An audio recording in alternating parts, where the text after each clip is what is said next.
You ask Tiger to solve. This deals with linear equations with one unknown. The final result is x equals -9,000.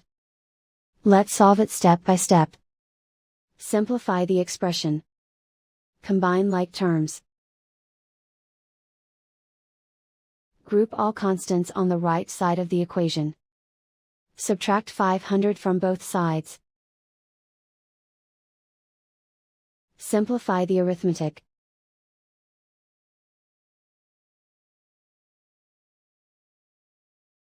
Convert the x into a positive number.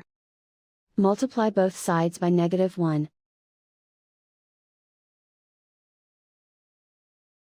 Remove the ones. Simplify the arithmetic. And so the final result is x equals -9,000.